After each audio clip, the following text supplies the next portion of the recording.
जामताड़ा के सीमावर्ती बंगाल के जामुड़िया में democratic youth federation of India के नेतृत्व में शहीद दिवस मनाया गया।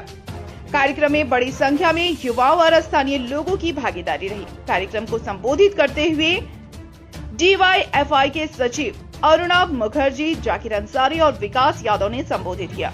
वक्ताओं ने कहा कि वर्तमान परिस्थितियों में युवाओं को शहीदों के विचारों को सामने रखते हुए अपने हक और अधिकारों के लिए सड़क पर उतरना होगा।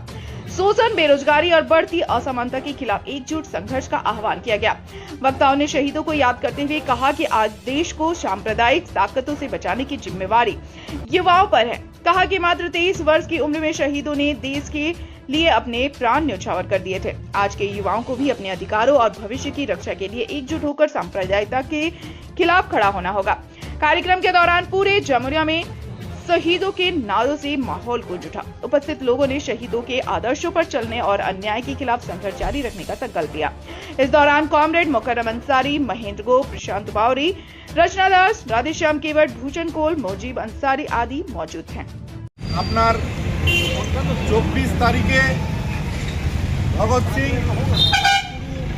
এবং সুখদেবের ফাঁসি দেওয়ার অর্ডার হয়েছিল, কিন্তু সেই অর্ডারের আগেই ওনাদেরকে ফাঁসিতে ঝুলিয়ে দেওয়া হয়েছিল, যেখানে সমস্ত দেশবাসী চাইছিল যাতে ভগৎ সিং, রাজগুরু, সুখদেবের ফাঁসি রদ করা যায়। কিন্তু সেই ব্রিটিশ সরকার তারা আগেই ওনাদেরকে ফাঁসিতে ঝুলিয়ে দিয়েছেন। ভারতের বীর সন্তান ভগৎ সিং যে দেশপ্রেমের আদর্শ নিয়ে চলছিলেন, সেই আদর্শকে ব্রিটিশ সরকার পায়ের নিচে কুচলে দিয়েছিলেন, যেখানে লাহোর ষড়যন্ত্র মামলা আসামি করে তাদেরকে এই ফাঁসির নির্দেশ দেওয়া হয়েছিল।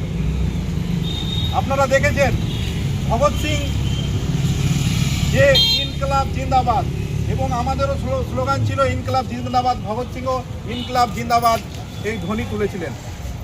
এবং নওজোয়ান ভারত তার সাথে কমিউনিস্ট আদর্শে উদ্বুদ্ধ হয়ে ভগৎ সিং ভারতের মধ্যে এক বিশেষ দিন বদল করতে চেয়েছিলেন, এবং সেখানে কোনো ধর্ম থাকবে না, সেখানে কোনো জাতপাত থাকবে না, শুধু থাকবে সমাজতন্ত্র, মানুষের মধ্যে সমান অধিকার।